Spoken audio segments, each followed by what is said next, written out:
নিজ দলৰে প্ৰাৰ্থীক ভোট নিদিবলৈ হেঁচা প্ৰয়োগৰ বিস্ফোৰক অভিযোগ প্ৰাক্তন বিজেপি সভাপতি ভৱেশ কলিতাৰ বিৰুদ্ধে। যোৱাবাৰ লোকসভা নিৰ্বাচনত দৰং ওদালগুৰি প্ৰাৰ্থীগৰাকীক ভোট নিদিবলৈ অগপক হেঁচা প্ৰয়োগ কৰিছিল হেনো ৰঙিয়াৰ বিধায়ক তথা তদানীন্তন সভাপতি ভৱেশ কলিতাই।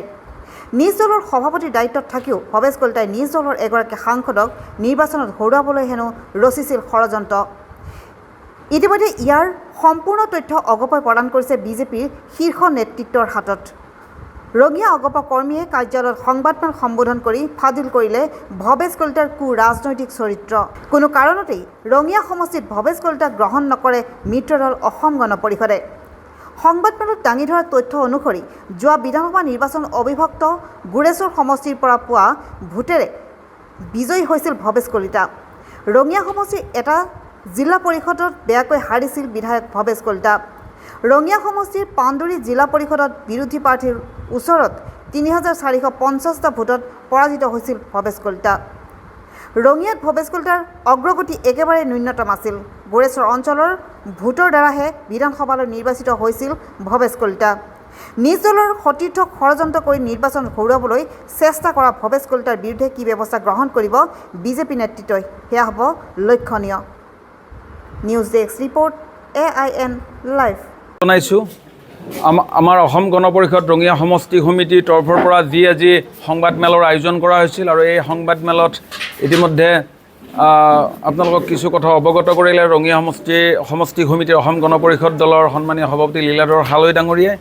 এতিয়া এটা কথা হ'ল যে ৰঙিয়া বিধানসভা সমষ্টিটোত আমি কি কাৰণে অসম গণ পৰিষদ দলে আমি বিচাৰিছোঁ, ইয়াৰ এটা লজিকেল কাৰণ এটা আছে যে চাওক আপোনালোকে আমাৰ যিটো পুৰণা ৰঙিয়া বিধানসভা সমষ্টি, এই পুৰণা ৰঙিয়া বিধানসভা সমষ্টিটোত আপোনাৰ পূব বৰিকুপ, ৰঙিয়া টাউন আৰু পাণ্ডুৰী মিলি পেলাই যোৱাবাৰ 2021 চনত মানে সৰ্বমুঠ ভোট আছিল 89,366 আৰু ভোট পোল হৈছিলে 74,334।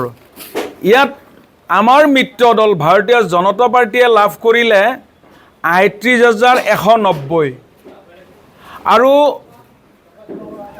যিটো বিৰোধী শিবিৰৰ CPIM আৰু কংগ্ৰেছ দলে তেওঁলোকে লাভ কৰিলে 31,272টা আৰু আদাৰ্ছ মানে সেই সময়ত ৰাইজৰ দল আছিলে, অসম জাতীয় পৰিষদ আছিলে, তেওঁলোকেও যিহেতু বেলেগকৈ খেলিছিল। গতিকে যদি আমি সামগ্ৰিকভাৱে যদি বিৰোধীৰ ভোটখিনি একলগ কৰোঁ তেতিয়াহ'লে ইয়াত আমাৰ মিত্ৰ দলৰ যিগৰাকী প্ৰাৰ্থীয়ে ৰঙিয়া সমষ্টিৰ বিধায়ক মানে সন্মানীয় বিধায়কজনে তেওঁ যিটো কথা সঘনে কৈ থাকে যে মোৰ মানে ৰঙিয়া সমষ্টিত অধিক জনপ্ৰিয়তা আছে, মই মানে কি বুলি কয় ৰঙিয়া সমষ্টিত যিটো তেওঁ মই বৰ ভাৱ দেখাই আহিছে বা তেওঁৰ লগত থকা একাংশ চালি চামুণ্ডাই মানে কি বুলি কয় যিধৰণে প্ৰচাৰ কৰি আছে, আমি সেই কথাটো ক'ব বিচাৰিছোঁ। লগতে আমি কিয় বিচাৰিছোঁ যে ইয়াতে মানে পূব বৰিকুপ,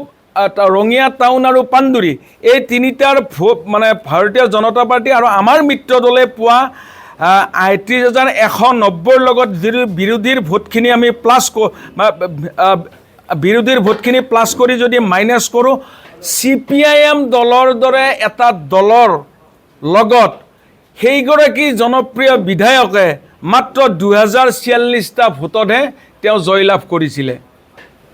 তাৎপৰ্যপূৰ্ণভাৱে আৰু এটা আপোনালোকে চাওক, এয়া আমাৰ তথ্য নহয়, এয়া নিৰ্বাচন আয়োগৰ তথ্য। আমাৰ মানে ৰঙিয়া সমষ্টিৰ এটা অন্যতম মানে কি গুৰুত্বপূৰ্ণ পাণ্ডুৰী জিলা পৰিষদ, এই পাণ্ডুৰী জিলা পৰিষদত তেখেতে বেয়াকৈ হাৰিছিলে। CPIM দলৰ মানে কি আৰু কংগ্ৰেছৰ লগত তেওঁ ইয়াত 1234টা ভোটত হাৰিছিলে। মানে ৰঙিয়া সমষ্টিৰ বিধায়কজন 2016 চনত বিধায়ক হৈ অতি জনপ্ৰিয় বিধায়কজনে 2021 চনত 1234টা ভোটত তেওঁ হাৰিছিলে। কেনেকৈ হাৰিছিলে চাওক। এতিয়া পাণ্ডুৰী পাণ্ডুৰী জিলা পৰিষদত সভাপতিগৰাকীয়ে যি ধৰণে ক'লে যে যোৱাবাৰ লোকসভা সমষ্টিত মানে নিজ দলৰে সাংসদ প্ৰাৰ্থীক হৰুৱাবলৈ আমি ধৰিছিলে, কিন্তু আমি মিত্ৰতাৰ ধৰ্ম পালন কৰি আমি সেই প্ৰলোভন বা সেই যিটো আমাক মানে অপচেষ্টা চলাইছিল আমি তাক বিফল কৰিছিলোঁ।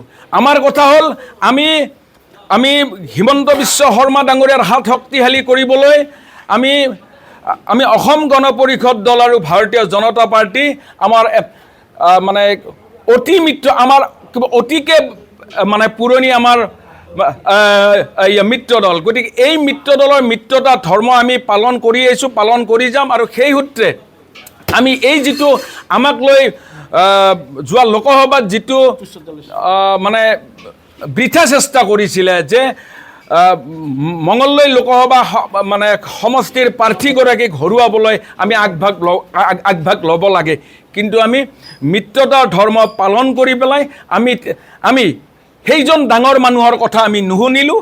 আমি মানে মঙলদৈ লোকসভা সমষ্টিত আমি আমাৰ মিত্ৰ দলৰ প্ৰাৰ্থীগৰাকীক আমি জয়যুক্ত হোৱাৰ ক্ষেত্ৰত আমি সম্পূৰ্ণৰূপে আমি সহযোগিতা আগবঢ়াইছোঁ আৰু সেইধৰণে তেখেত ইয়াৰ পৰা জয়লাভ কৰিছিলে। এতিয়া চাওক, আৰু সেই মানে শীৰ্ষ নেতৃত্বৰ হাতত ইতিমধ্যে তথ্য মজুত আছে। আপোনালোকক যদি তথ্য লাগে সেই শীৰ্ষ নেতৃত্বৰ পৰা সেই তথ্য আপোনালোকে ল'ব পাৰিব।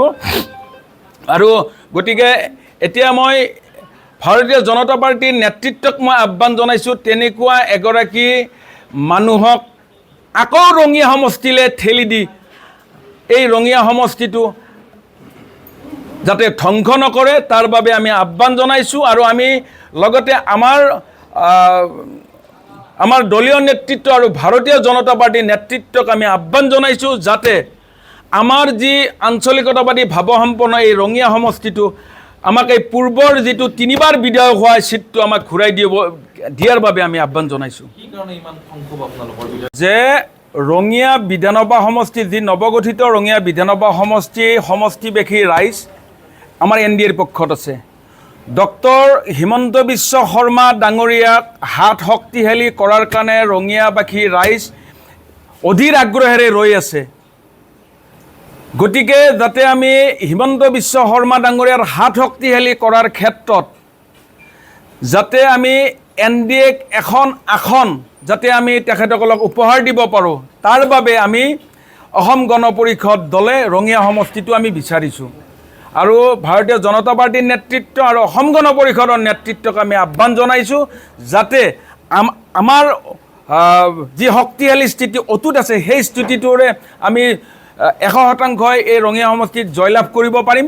গতিকে আৰু তাৰ পৰিপ্ৰেক্ষিতত আমাক ৰঙিয়া সমষ্টিটো আমাক দিয়াৰ বাবে আমি আৰু ডাঙৰ কথা হ'ল যে দল হিচাপে প্ৰত্যেকতে শৃংখলা আছে, কিন্তু আমি দেখিছোঁ কিছু দলৰ যে তেওঁৰ শীৰ্ষ নেতৃত্বই তেওঁৰ দলৰ দ্বাৰা প্ৰক্ষোভিত প্ৰাৰ্থীক হৰুৱাৰ কাৰণে অসম গণ পৰিষদক প্ৰলোভিত কৰিব বিচাৰিছিল। আমি সেই জালত ভৰি নিদিলোঁ। গতিকে সেই কথাখিনি এতিয়াও সেই তেওঁলোকৰ দলৰ শীৰ্ষ নেতৃত্বৰ হাতত তথ্য মজুত আছে। গতিকে MP ইলেকশ্যনত গতিকে সেই কথাটো আমি আপোনালোকৰ মাজত প্ৰকাশ কৰিলোঁ। গতিকে যদি এজন দলৰ যদি এনেকুৱাই নাথাকে তেতিয়াতো আমাৰ দলটো শৃংখলাবদ্ধ দল অসম গণ পৰিষদ। গতিকে আমি সক্ৰিয় হৈ আছোঁ। গতিকে 2026 চনত অসম গণ পৰিষদক চিটটো লাগিব।